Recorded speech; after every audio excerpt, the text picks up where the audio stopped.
Buckle up and strap in. The World Supercross wrap-up show is here. Hey everybody, Walty Wanderers, welcome to the channel. If you're new, I want to thank you for coming. If you're returning, I want to thank you for your continued support. Before we get into today's bar-banging topic, I'm going to politely ask you to give the video a like, subscribe to the channel, leave a comment below. I would love to hear from you. Please watch to the end for my final thought. Hit the bell icon so you're notified when new videos are released. It's very important to stay close to the channel in these crazy moto times. All right, folks, welcome to the channel. Always an honor and a privilege to be with you. I hope you're all doing great. Buckle up and strap in. I got a hard-hitting pull, no punches, no sugarcoating it, no rainbows or sunshine. I'm just going to give it to you and give it to you straight. And friends, the World Supercross wrap-up show. This is insane. What'd you guys think? Did you like that?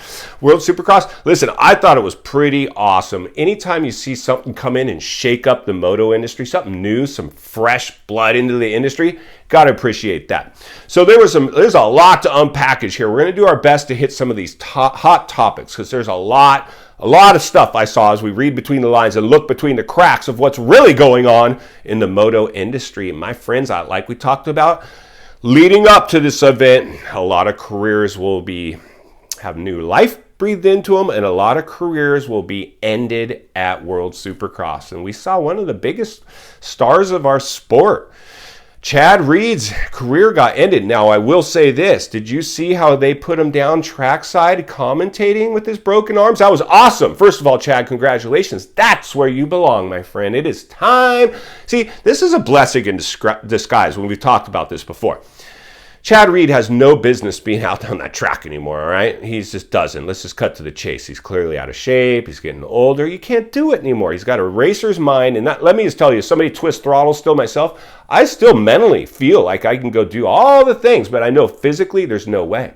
I know one get off, I'm not bouncing up off the dirt the way I used to. I'm going to stay down for a while, and that's what happened to our good friend Chad. So World Supercross ended Chad's racing career, along with some other people that were in bad shape, like Cole Seeley, ex-factory Honda rider, 450 race winner, I believe 250 champ.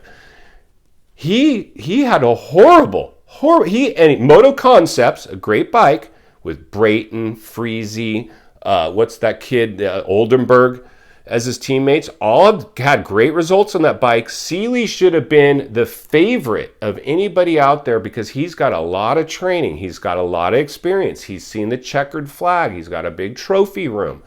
I don't think he wanted to be out there to start with. I really don't. I mean, that crash that he had that took him out in the first place was pretty big time stuff. That thing is still hanging around in the old mind up there. Which just brings us to our next guy, Kenny Boy Roczen. The curse of Kenny Boy Roczen gets a flat tire during one of the mains. He was about to be a very dominant, like champagne wishes and caviar dreams finish to this World Supercross, and then the flat tire got him. This guy, he can't buy a break. And when he got the flat tire, we're like, oh no, Kenny, he's got a flat tire. It's so no, you're like, it's par for the course. So what happens to Kenny? Now, I still can't minimize what Kenny Boy did. He looked great on the bike, clearly has tons of bike skill. Love what he's done. But the realities are, this is kind of followed Kenny's career. You know, he does great, and then something comes out of nowhere and jacks him up. It's just, whether it's Cooper Webb getting into his head, whether it's tossing it in the rhythm section, breaking his arm at Anaheim back when he had his injury, whether it's a flat tire, whether it's being in the championship hunt, whatever the case may be, this is kind of Kenny. Now, Kenny still is a great guy, he's as an industry guy, Kenny's very marketable. I can market Kenny. I will pay to be part of Kenny's program because he's got a lot of market appeal. Kenny's market appeal. Let's just cut the chase. That's what Kenny is. So that's currently but one of the things that we did report on as we were building up to the World Supercross series, and we talked about this, the 250 class. I believe the 250 class was way more entertaining than the 450 class. Way more drama. And speaking of drama, we have to talk about Brayton and Freezy. Brayton got his panties in a bunch because Freezy does what Freezy does. Like, Freezy doesn't understand what color bike you're on if you're on his team. He's poor Freezy. He's just dumb like that. He doesn't know who's around him. It doesn't matter. No one's safe from this guy. It's not like he targeted Brayton. Brayton's got to understand. It's just Freezy. We need Freezy out there, by the way. I know a lot of us are like, he needs out of the sport. You got to get rid of him. We should ban him. Somebody needs to just take him out. He needs to retire. He's out of the sport. He's dangerous. Freezy's dangerous. That's what this sport is dangerous. So Freezy needs to be out there. And Brayton, you need to get over it, my friend. You've been around the sport for a long time. Now I understand in the heat, after Price sleeping on it, I'm sure Brayton's not as bent as he was. Maybe I'm wrong, though. I'd be pissed, too. Like, I'm not going to sugarcoat. I'd be pissed if I was Brayton. Freezy cleans me out, or teammates. But the 250 class had a lot of action, because that's where it always is. The 250 class, young kids trying to make the name for themselves, twisting the throttle, getting crazy out there. And we saw some craziness. Did you see that little highlight reel of just a couple? There was massive crashes all over the track all night long. And I love that. That provides, this is a high flying, even from, I remember in the Super Bowl of motocross, the first Supercross ever held back in the LA Coliseum. Gladiator game stuff, and the gate drop, flying down the start straight, massive starts. And the bikes had power back then, they just had no suspension. Somebody cartwheels it, I think, like Marty Smith. Spectacular fashion. It was like Wide World of Sports, the agony of defeat style crash. That is what motocross and supercross has. Insane this stuff. So the 250 class provided a lot of that, a lot of crashes. The 450 class was kind of a little bit yawning, but there was so much stuff to cover. Like we've talked about, a lot of careers, a lot of people came here just trying to either get the money grab or see if they could maybe attract an offer for the Supercross season coming up. Josh Hill quietly had a great ride. He was probably the most solid out of all the people basically coming off the couch. Cole Seeley did himself zero favors. I will be shocked to see him.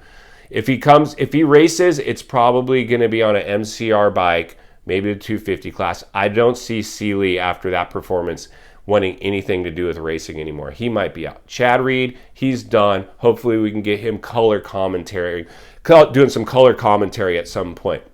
He's done. Who am I forgetting? I know there's a lot of other stories. Leave it in the comments below of stuff. I don't want to try to go like other channels where I break down every single little thing in there and try to turn it into a video to monetize and make money off it. It's not what we're doing here. What we're doing here is blowing the lid off of things, talking about things in a way that other people won't, because you're getting a guy that's worked very deep in the industry on the brand level and on the team level. Triple X, team level stuff, Motostar, brand level stuff.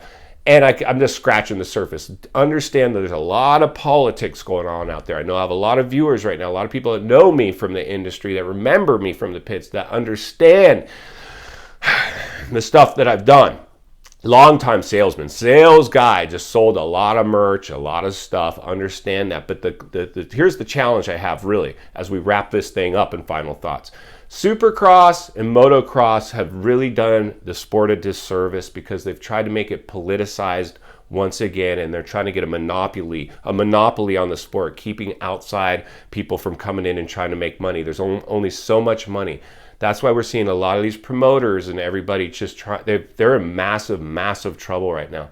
We're going to talk a little bit moving forward about a lot of the things that are going to happen with our economy, the recession, how it has a play in the moto industry. And it's ugly for everybody, not only the promoters, which kind of deserve it, right? Because it's basically Wall Street in our sport, but the riders. The riders went out and drank the Kool-Aid, thought that they could make this type of salary forever. Their salaries will start getting reduced, more incentive-based contracts, less money up front, less guaranteed. It's really a tricky stuff we're going to get into. But I know it's not only what you guys need, it's in fact what you deserve. If you appreciate the content, I do want to humbly ask you to give the video a like, subscribe to the channel, leave a comment below. I would love to hear from you. Social media link in the description of this video if you'd like to follow me there. And if you enjoyed this video, I know you're going to love the next video coming into your screen at this time.